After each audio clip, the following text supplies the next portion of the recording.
Assalamu alaikum wa rahmatullah. Welcome to Muslim Exchange's second podcast.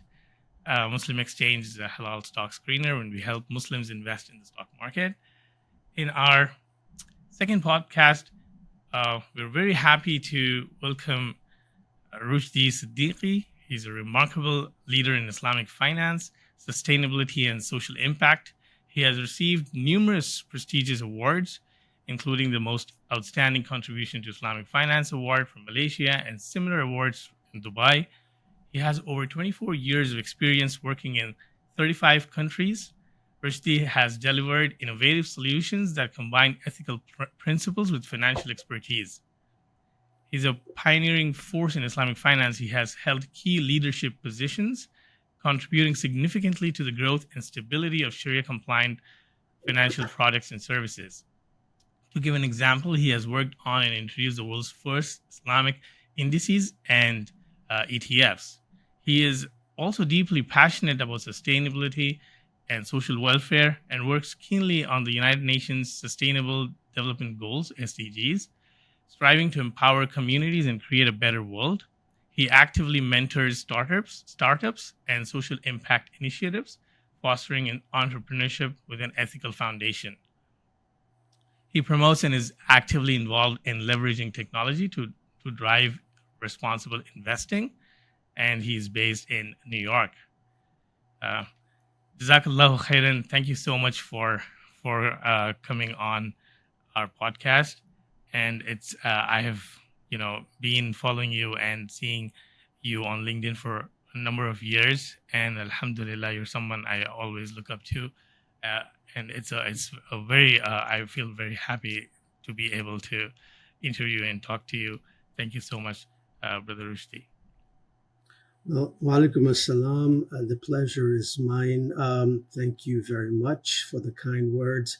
But that's the past, I think what I want to talk about, what you want to listen to and ask questions, and what your audience wants is the road ahead. What are some of the signposts? What are some of the potholes? Because one of the things I don't like is cheerleading, because it gets us nowhere. It's feel good, but there are many challenges that we need to start thinking about, and then have a call to action. And hopefully your podcast and the work that you're doing is a contributor to that. Inshallah, that is very nicely put. And mashallah, I'm really happy to again see you advise us on that, because as I can see and I've known that you're very passionate and about the cause itself, and how we can improve in the world and make it a better place. So let's get started with the industry itself. With regards to the Islamic economy, just to put a very general question, where are we at, and what do you think? How do you think the industry is gonna shape up in the next 5 years? Cool. Okay. That's a good question, and you've sort of kept it open, and it's a tough question if you think about it. And these are my views, and they may be different than the mainstream, but nonetheless, it's another view to put into the public market forums for others to discuss. I think that the Islamic economy, we need to look at it from a context point of view, and context to what's happening globally. We don't live in a cave and in isolation, right? So we see movements concerning climate change, sustainability, SDGs. We're talking about ESG. How does the Islamic economy verticals fit into that particular movement? Because we're part of one humanity. What are we doing to further that goal? So that's the first thing. Second thing is, I wrote an article a few years ago, and it basically was about converting Muslims to Islamic environmentalism, right? And if you think about it, we Muslims as a whole are the faithful, but when it comes to consumption, we're irresponsible, right? if you look at what the Quran and the Sunnah talk about, the principles of Tawheed, oneness of Allah, the principles of Khalifa, being a steward for the planet, the principle of Mizan, balance, and the principle of Maslaha, which is basically a public good for future generations. So if we combine these principles as articulated in the Quran and Sunnah and superimpose that into the Islamic economy verticals, and there's a number of them, I'll just focus in on, say, the halal food sector and, say, halal travel, because it flushes out my point much more readily than the other sectors. The halal food sector is about $1.2 trillion, and the travel is $102 billion. So we are consuming a lot. So the Muslim stomach is fattening the non-Muslim wallets because the halal space is not controlled or owned by the Muslims. That's a known fact. But are we conscious about the carbon footprint at upstream? Are we conscious about the logistics and the carbon footprint associated with it? If you take a step back and look at the amount of food that's wasted during Ramadan, right? That food goes to landfills, which contributes to methane gases, which are more toxic than carbon emissions. And if you look at the raw ingredients of water and fertilizer and seed that put into these foods that gets wasted, you're wasting that, a depleting natural resource such as water. So for me, it's important that we expand the narrative and talk about the carbon footprint of the Islamic economy, right? Because we are part of the Khalifa, we are part of the Mizan, we are part of the Maslaha. If we don't invoke those as we do interest in transactions, then we're just focusing on a very rules-based, very regimented offering. And that's one of the reasons I think Islamic finance will always be a potential and not reach the actual, right? So these things are extremely, extremely important. And I think that the Islamic economy surveys going forward by Dinar Standards and others need to start looking at the carbon footprint, and then how do we mitigate that carbon footprint, right?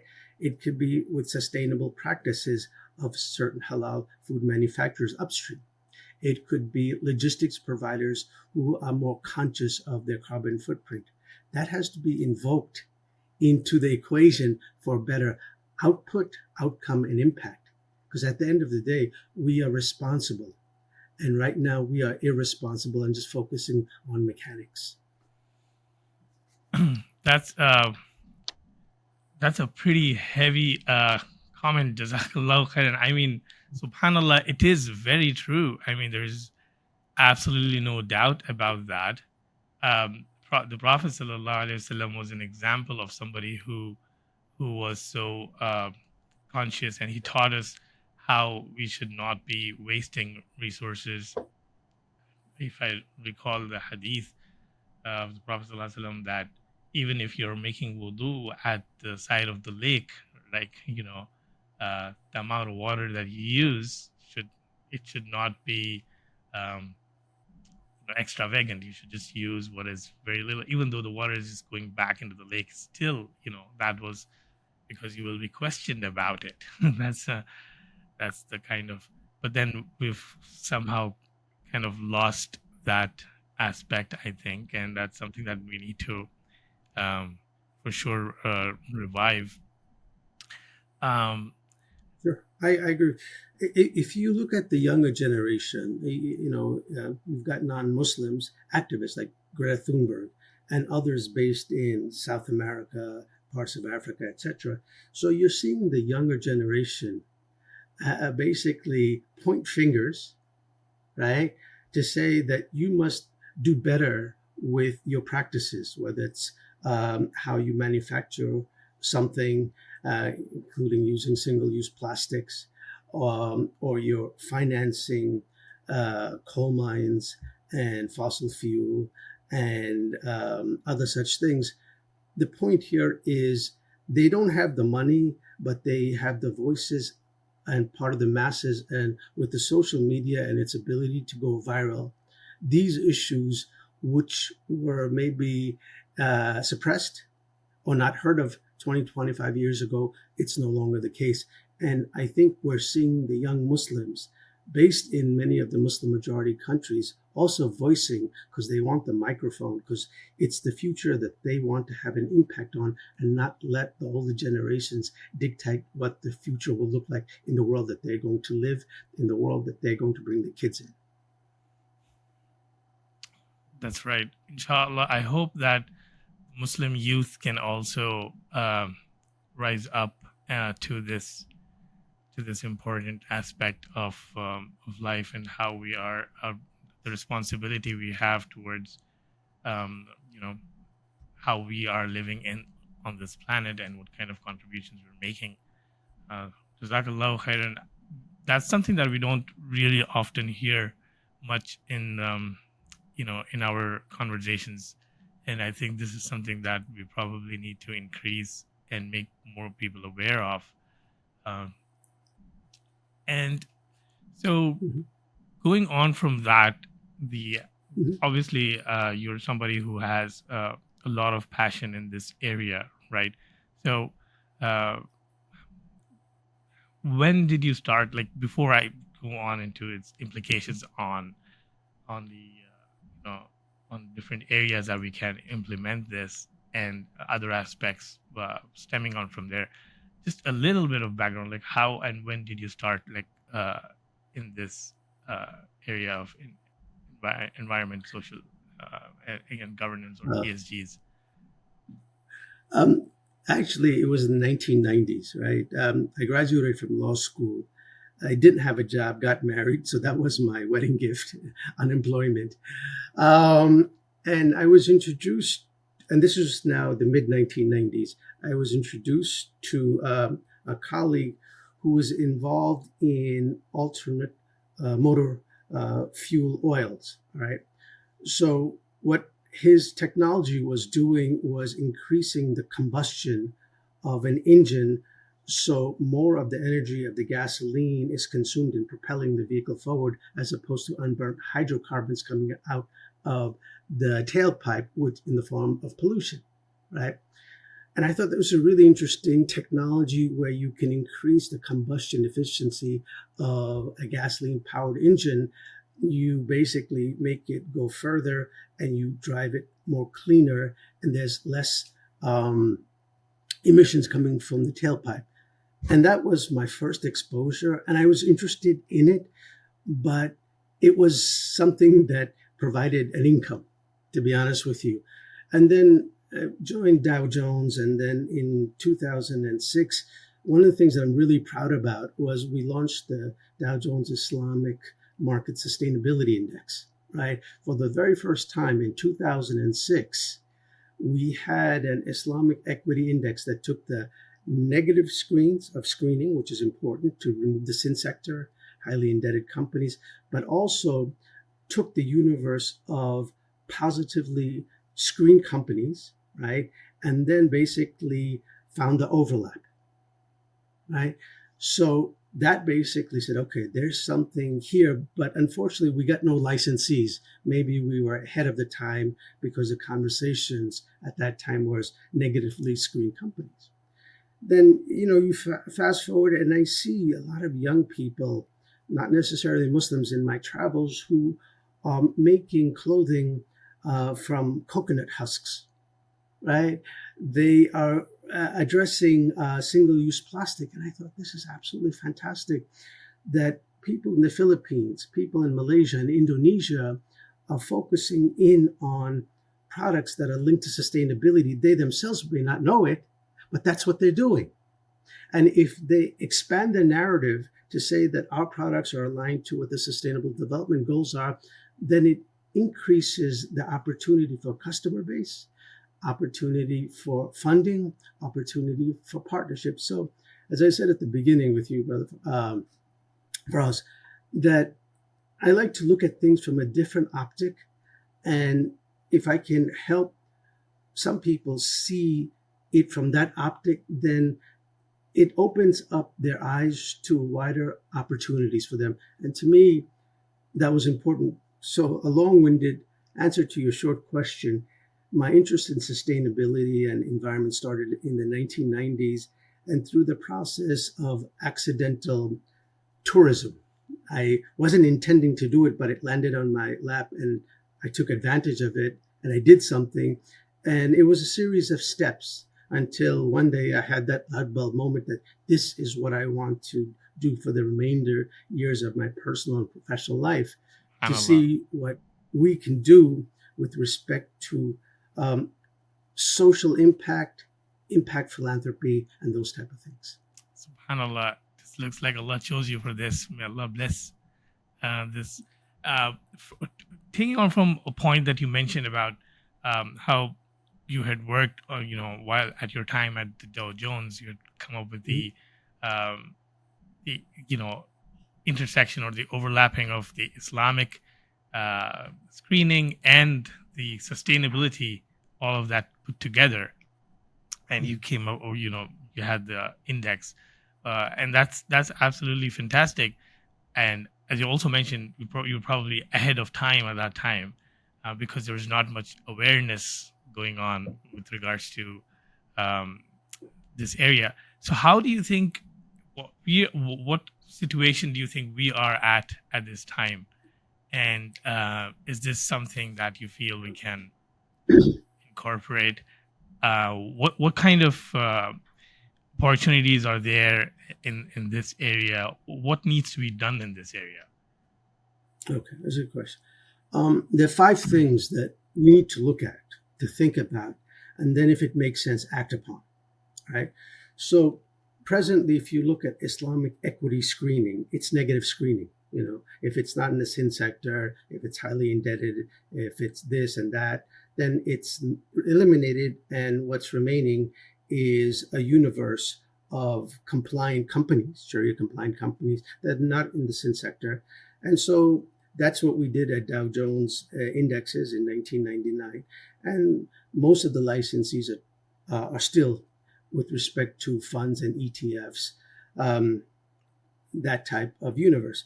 But the world has moved on, where environment, social, and governance is extremely important now. It's part of responsibility, right? So the index providers, the scholars, the asset managers, i.e. licensees, need to start looking at, and some have already, into Islamic ESG, right? It's extremely important for us to look at companies that are not in the sin sector, but also responsible, right? In how they operate, in who they fund, in how they produce, in how they transport, right? Because you're building bridges to the non-Muslim community to say that our values are aligned, right? We have more things in common than we have in differences, which is the basis for having an impact on the output, right? So that becomes so that's the first thing. The second thing is, the challenge of the S&G and ESG in the Muslim majority countries with stock exchanges is a challenge. But with the E, it's relatively straightforward. So one of the things that we need to start looking at, and one of the index providers has this, is a low carbon index. Low carbon index in the Muslim majority countries, not in the US or Japan or Switzerland, right? So what are those companies that are listed on the local stock exchange in the Muslim countries? And here's the methodology for low carbon. Do they pass that particular screen, right? It can be Islamic low carbon index or low carbon index. The point here is we are now showcasing responsible companies, because a lot of the Muslim countries are signatories to the SDGs. A lot of the Muslim countries have net zero goals. A lot of the Muslim countries have green sukuk and are focusing on green finance. So for me, this is just a natural evolution to include this as part of the conversation.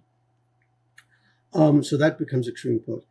The third thing is Sharia-based companies, right? One of the reasons Islamic equity investing, assets under management hasn't taken off. If you look at the size of the Islamic finance, most of it is banking, and within banking, murabaha centric, right? But the funds, I believe, then I don't have the numbers in front of me. I think the total assets under management is about 100 billion, right? Which is the size of some of the big funds, Exactly. right? So one of the things that we need to focus is on Sharia-based companies, meaning companies that don't need screening, companies that don't need purification, right? These are listed Islamic banks, takaful operators, mudarabas out of Pakistan, for example, right? Because the people will connect to that. They may be banking at Bank Islam or Mizan Bank, and they want to see other such listed companies as part of their portfolio, right? So Sharia-based companies, they're not that many. That's obviously a challenge, and they may have a small free float, and they may not be very liquid, but we need to think about this. Sharia-based companies, and why that's important is we want money to come in to develop the capital markets. You know, everyone talks about the Islamic capital market, right? How are we going to develop the Islamic capital markets when, say, on the Islamic equity side, funds have large exposure to G20 countries of US, UK, Japan, right? Muslims living in Pakistan or Indonesia or Malaysia or Saudi, often my conversations with them, and I don't have an answer, is what does Microsoft and Apple have to do with Islam, except the fact that they're not in the sin sector, right? But they understand, the listed companies that are Sharia-based. They bank with them. They may be taking the Islamic insurance from them, right? That type of stuff. So Sharia-compliant investing, if you think about it, is capital flight. You've got funds that are basically investing in companies from, say, the Dow Jones, S&P, Islamic Global Index.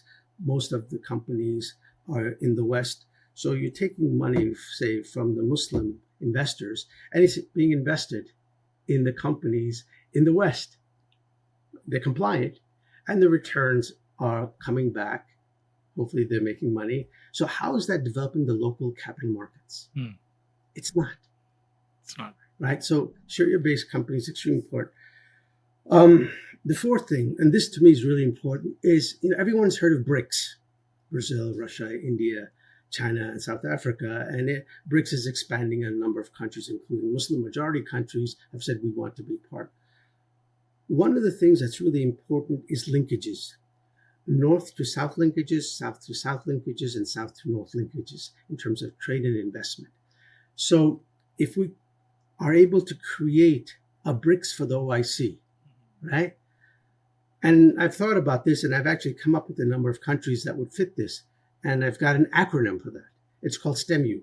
If you look at Saudi, Turkey, Indonesia, Malaysia, UAE, right? Turkey, Saudi Arabia, Indonesia, G20 countries. So they're big, and they're growing.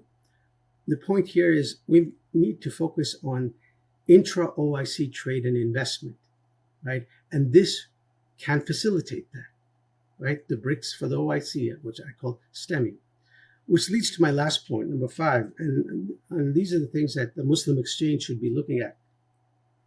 If I'm in Pakistan, if I'm in Bangladesh, if I'm in Indonesia, Malaysia, typically retail investors will invest in their own countries. Right? If you think about it, that's one of the reasons where cross listings of companies, say in the UAE, who cross listed in Bahrain, didn't get much trading, and vice versa, because they don't really know them. Yeah. They know their local markets. So if platforms create sectors, here are the compliant sectors and companies from Pakistan Telecom, for example. Can we compare it to Malaysia Telecom, Indonesia Telecom? Because the people who are interested in investing in a telecom in their home country will understand how that industry works or that particular company works, right? And they'd be interested in seeing opportunities to reduce the concentration risk of a telecom company in these other countries that are part of the OIC. So the point here is we need to start thinking about what the customer wants by interacting with them. And sometimes they may not know what they want or they can't articulate it. And you being a sophisticated investor because you're a platform provider, you understand at one level that we need to put trial balloons out there. Some will basically be caught, others, people will not be able to grab the string. My point here is we need to think outside the box and we need to iterate. There's a lot of platforms offering Sharia compliant investing, screening, robo advisory. The follow-up question for me, being from the space, is what is the assets under management that they have, right? And I equate that to it's a beginning. Right? Most Muslims are depositors than investors. It'll take time to go to the riskier asset class, but we need to give them things that they understand. And using the example of Pakistan Telecom to Malaysia Telecom to Indonesia Telecom to Saudi Telecom, a telecom investor would understand that and saying, okay, I understand it's Sharia compliant, it's in a Muslim majority country, goes back to the linkage South-South. Wow. Right. So these are 5 of the things that I thought were important for us to talk about. That's very intuitive, and that's certainly something that, I mean, as Muslim Exchange, it's something that I've, the idea of, I really wanted to take Muslim Exchange from, okay, we have this stock screener and platform where Muslims can come and research about companies to invest into. I've always thought that this could be like a beginning step. Okay, we're getting retail and institutional investors on our platform. We can take it in the future a step forward, inshallah, where we can provide access to people who are wanting capital, businesses, entrepreneurs who want capital investment. So it can very easily transform into that, where private companies by Muslim entrepreneurs, they can come and raise investment from investors who are already there. But obviously, I never thought in this direction where you can, because these are people who are actually investing into the capital markets anyway, so you can just direct them to also invest more into their own local economies or into Muslim majority economies. One of the things that I've also seen is that a lot of our users or investors are actually based in Western countries, like Muslims who are based in North America, and so I was, just to thinking out loud, is that they're probably like, are they going to have a disconnect when it comes to when they're going to think about, okay, investing into an OIC country? How safe is my investment going to be? And am I going to get the kind of returns that I can expect from, a developed economy? What would you think about that? And okay, that's a good point. That's a good point. So let's take a step back and look at the OIC as part of emerging markets, which they are, or frontier markets. 56 Muslim countries, I think about 40 have stock exchanges, and maybe 20 are emerging markets that institutional investors in the US, Europe invest in. So if institutional investors are investing in Saudi, in Indonesia, in Malaysia, that basically should have a signaling effect on the population, the diaspora. Right. Whether they're from Bangladesh or whether they're from Pakistan or Indonesia, that institutional investors who do heavy research are investing as part of a diversified geographically and sector-wise into these countries. Why am I not taking advantage of something like that? Wow. That's, pretty straightforward. I guess we need to educate our investors a lot more on this aspect, for sure. And sure. So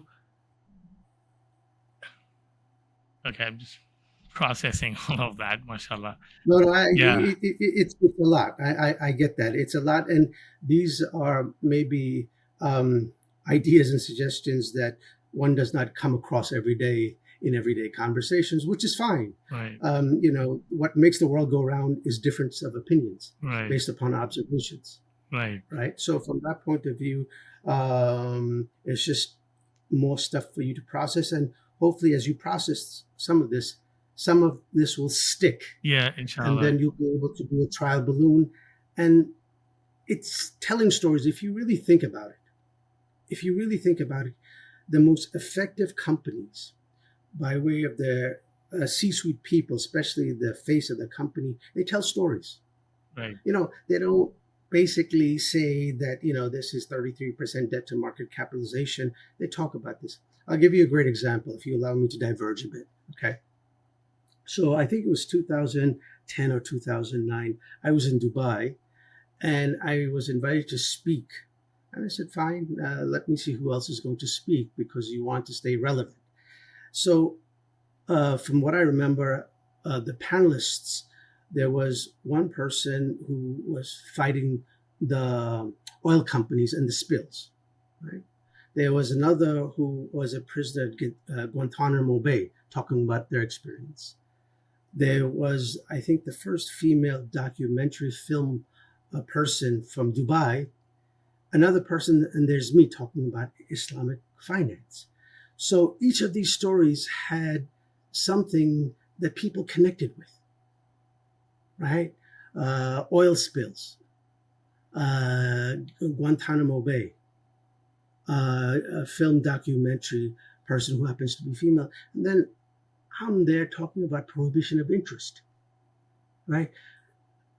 If Islamic finance, and this is a nice segue to the next thing that I'd like to talk about, if Islamic finance was also focusing on impact, that Islamic finance, through its various divisions, is focusing on impact investing, impact philanthropy, right?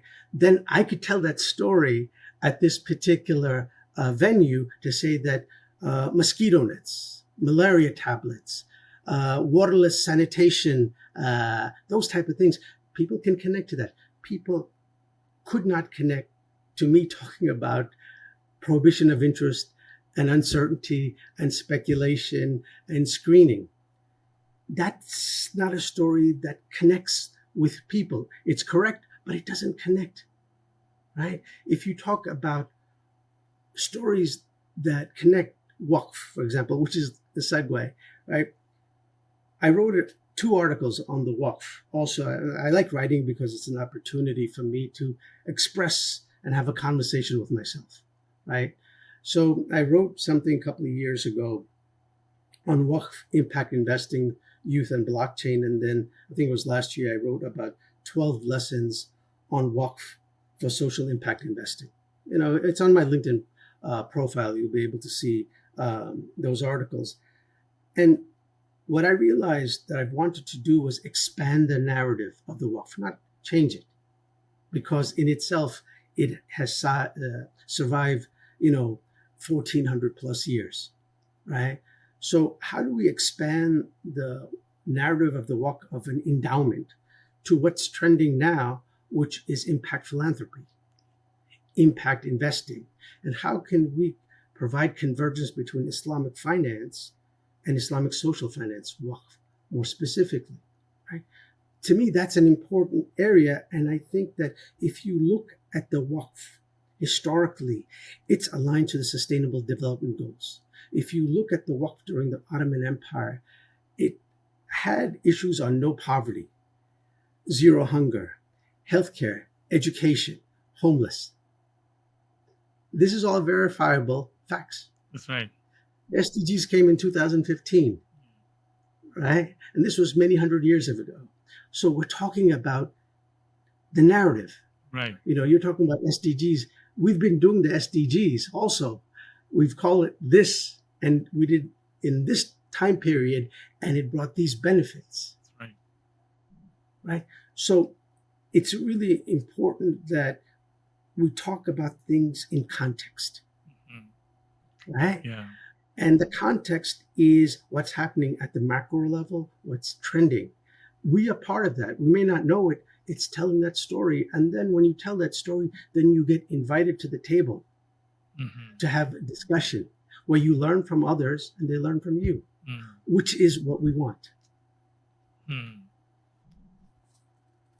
And that can have significant impact in all areas of life, like how the Islam itself is more exposed and accepted and integrated in the lives of people around us, regardless of whether they're Muslims or not. Right. That's well said. Mashallah. That's very well put. Well said. Again, Jazakallah khairan. So that's a very good point of converging it with the Islamic finance and the Islamic social finance, the Waqf. You have worked on this aspect, or you've written on it, and you also have started a World Waqf Day, right? So Right. to make people more aware about this aspect of Islamic social finance. So is there something you would like to speak about that? Sure. Thank you. Thanks for giving me an open-ended question to plug it in. It's obviously nonprofit. It's based out of Malaysia. It's out of labor of love. You do this, right? It's for awareness, education, and involvement. What we wanted to do was basically provide an English-speaking platform about the different aspects of Waqf. So one of the things that I really like about it is, people know about a Waqf in Sudan or in Egypt. So we've got this one particular vertical called Did You Know? So people have submitted that there's a Waqf in Sudan or in Egypt or in Morocco. A lot of people don't know. So it's engagement. Second is we'd like to see people make Waqf pledges. You can pledge not just money, but your time, that I will go to this Waqf and help clean up, right? Those type of things. Small things, if you add them up, they make a difference. That's really important. Green Waqf, to me, it's great to build a hospital and school, but what are you going to do with that waste that hospital generates? Or how are you going to power that school? If we can inject an element of renewable energy, solar-powered lighting for that school, or basically for the hospital, localization of food instead of many thousands of miles away. The Green Waqf is aligned to what the Waqf is about, which is impact. And the way we look at this is you've got impact philanthropy, but the Waqf is about impact in perpetuity.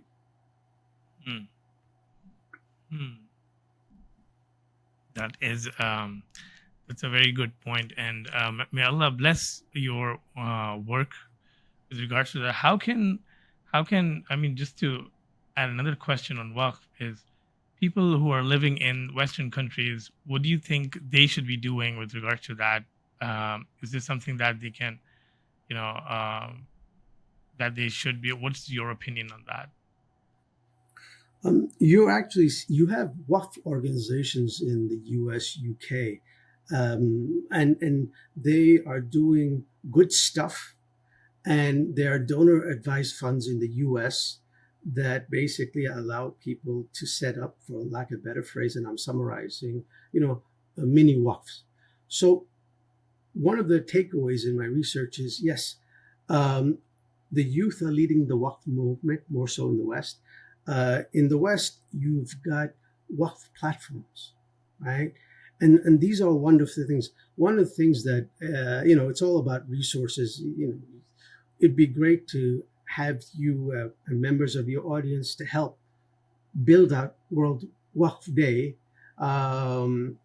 Much like, you've got the World Hijab Day, I think it's in February, that on that one day, this wonderful person created and stamped Hijab Day.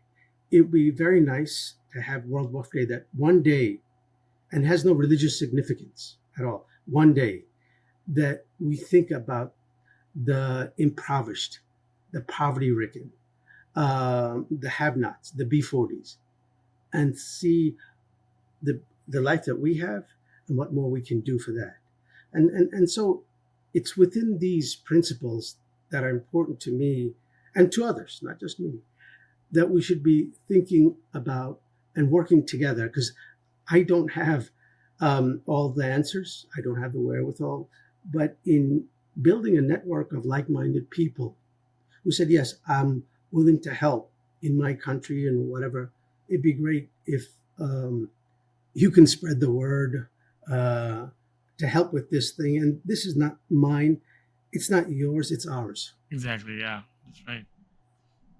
Mashallah, that's I think that is something that we need to do as a community, and incorporate more about this, and get more people on board for this kind of an initiative, and it can have a very big global impact. And it's very interesting because these are like leadership kind of initiatives that Muslims must be taking, that are not necessarily like,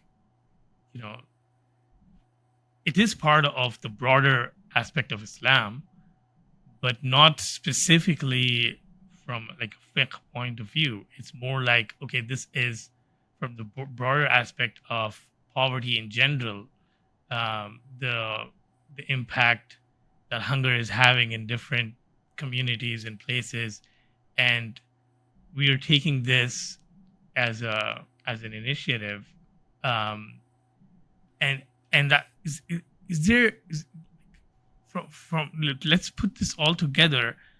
As Muslims, are we kind of not there in the front to come up with not just initiatives, businesses, that are tackling problems for the world as a whole, or are we kind of just looking in a very narrow way?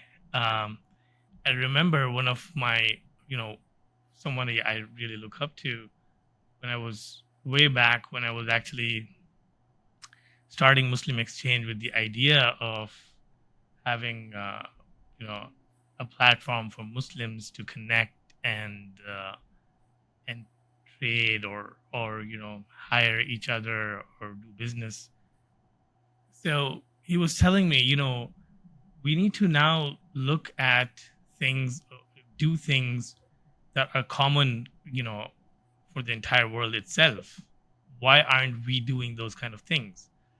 And that's something that has stuck to me. I haven't really ventured in that yet, but as you're mentioning, the World Waqf Day, it's not necessarily something religious, but it's more like, can we as Muslims, step up and provide the world with something that is very conscientious, that is beneficial for the world,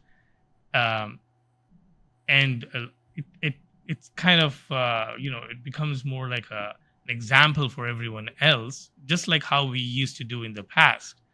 But where are we in that space, and what are your thoughts on that? There needs to be a renaissance Mhm. amongst the Muslims, Mhm. and it's got to be led by young people, by women. And the latter, we've not utilized and not given them a chance and opportunity.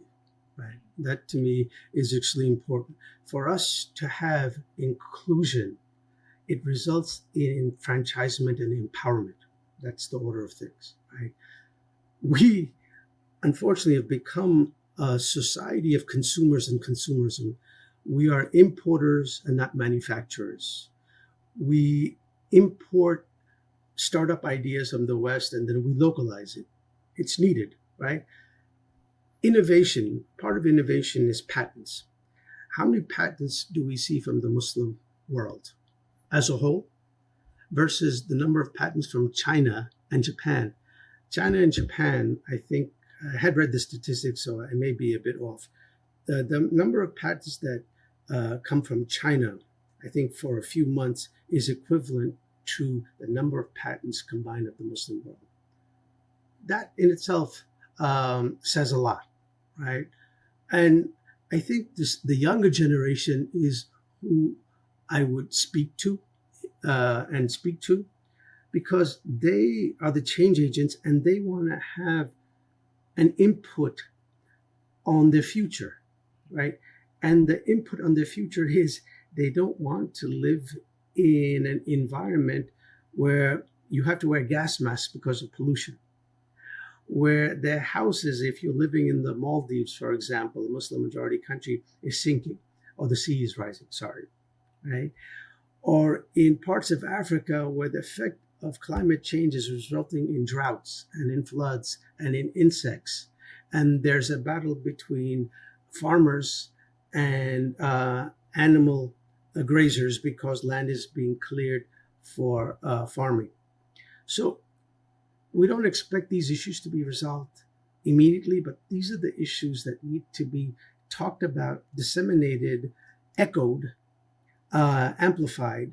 And if we can have case studies, and successful case studies build, right?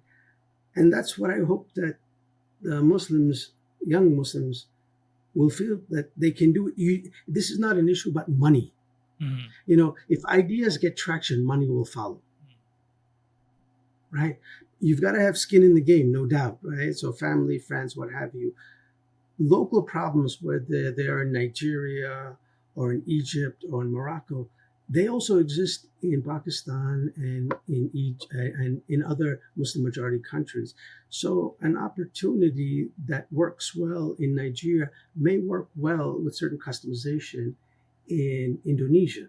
Fintechs, for example, the banking sector, which is collateral-based, name-based, has resulted in very little inclusion of the have-nots. So the fintechs, right, have attempted to disrupt the banking for purposes of inclusion. And most of the fintechs that we see, Islamic fintechs, are involved in payments, remittances, and wallets.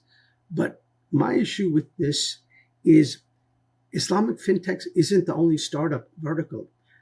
We've got agriculture. Muslim majority countries are agriculture. So we've got agri-techs and smart farming. Mm-hmm. Climate is a big issue. So clean tech and climate tech. Mm-hmm. So we can't just say, Islamic startup ecosystem is basically only Islamic fintechs. No. Mm-hmm.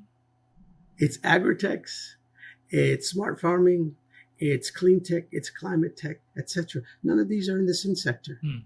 Most startups are compliant. Mm. If you think about it. So the young people, if you're not afraid to break rules and seek forgiveness, there's a phrase, do you seek permission or do you seek forgiveness? Mm. I suggest they seek forgiveness. Break rules, make something. If it works out, then you're a change agent. If it doesn't work out, you've learned something for your next undertaking. Mm. Mm. That's a very entrepreneurship is all about that, I think, right? It's all about you're venturing into areas. You have to go take those risks, and you shouldn't be afraid of failing. And that's something that you had mentioned, in our private conversation about failure and that that we don't really either learn or we move forward. That's how we should probably be looking at, mashallah. So Islamic fintech is, as you're saying, that it's why just stop with the finance industry. We can expand into so many other areas, and these are areas that are actually going to provide those very much needed solutions in those local economies, right? Um, and as investors, we need to look out more towards entrepreneurships or startups that are actually solving these issues and solving these problems.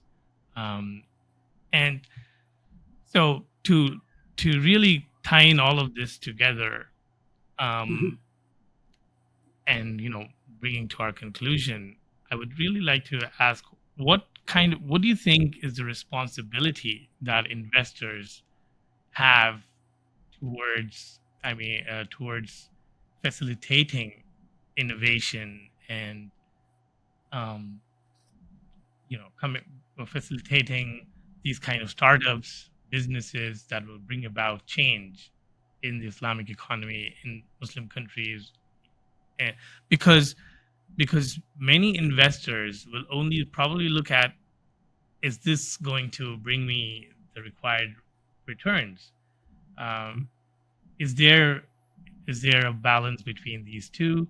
What kind of a vision do you think we need to have, and what what do you think? What do you see parallelly uh, in people who are socially conscious investors in the non-Muslim world? What kind of impacts are they having? Does it balance their purpose vision with their returns? What would you say about that? A tough question. That's my All right. first response. I think that, when you're a startup and you're going and looking for funding, people give you all sorts of advice. You know, if you go for a financial investor, they'll want returns and they'll do whatever they can for the next round of funding with higher valuation. If you look for strategic investors, right, they're a bit more patient and they can provide you more. They may not provide you as much capital, but they provide you with an infrastructure, right? Now, if we take that thinking and apply it to the question that you posed, is we need to think about investing from the point of view of social impact, right? It isn't a pure play financial return. There has to be a return because otherwise it'd be a charity. And charity is part of social finance, Islamic social. So there has to be a profit element associated, but there has to be a social aspect element of it because go back to what I said at the beginning about Tawheed, about Maslaha, about balance, about Khalifa. That has to be equated into the formula, right? So social impact investing, I think, is the pathway for innovation that we need, right? We need innovation in many of the Muslim world in tier 2 and tier 3 cities. Is AI going to help them? No, food and healthcare and education is going to help them, not AI or blockchain or cryptocurrencies. Put aside literacy and financial literacy aside, right? They understand food, they understand education, they understand being sick. That's social impact investing. And a lot of investors in the US and Western countries are migrating towards it, the bigger entities are migrating towards social impact investing. You need a return, but it has to have some element of social impact, right? Which is what we need to be thinking about and actually doing. So in the case of your particular platform, the Muslim Exchange, I mean, it would be great to have, say, you highlighting companies that are compliant but also involved in social impact, especially if they happen to be from the Muslim majority countries. That's just an idea out of left field. My point here is that's the way we've got to think about this stuff. We're not hedge fund managers or quant traders. Right. That's. Thank you so much, Brother Rushdi. It's been an absolutely phenomenal discussion with you. I mean, I have benefited so much from this, and I hope, inshallah, the viewers, it reaches all people who who can be inspired from what you've said, and you know, they're guided to, what things that we don't generally hear about, and these things increase in awareness, and more people talk about these things, and more importantly start taking steps towards this. It's interesting because on Muslim Exchange, this is something that I have been thinking about, and a lot of our users have also been specifically mentioning these things. That okay, so you have these companies that clear the screens, but then if you look, these companies are involved in this. How can we, like, from an ethical perspective? So those are dimensions that I think we need to highlight, build in, and kind of bring those kind of research into it, and also put a special focus on uh, on companies that are doing amazing work within the Muslim communities and Muslim countries, so that our money can go towards uh, improving or enhancing those activities and businesses. And we look more I towards just that. like to, Yeah. if I can correct you on that, you talked about Muslim communities. If we can take a step back and look at a broader picture, it's about humanity and society. Yeah. Because at one level, we're all interconnected. The world may have geographical boundaries, but emissions has no boundaries, Mm. right? So emissions are coming from the west of the U.S. and other countries, and it's disproportionately impacting the emerging market countries, the frontier countries who contribute minimal. Mm-hmm. So my point here is focusing on the good of humanity and society, because that in itself becomes, I guess, a reason for existence. Yes, that's absolutely right. So I guess those kind of startups, companies that are actually having you know a good impact on the entire world as humanity itself, um, and that's something that we can do, and we should be doing. I think we should direct our conversations and our ideas in that direction. Um, Thank you so much, Jazakallah khairan, for Yeah. your time, and I hope that we can have you again in the future and learn from you more and more.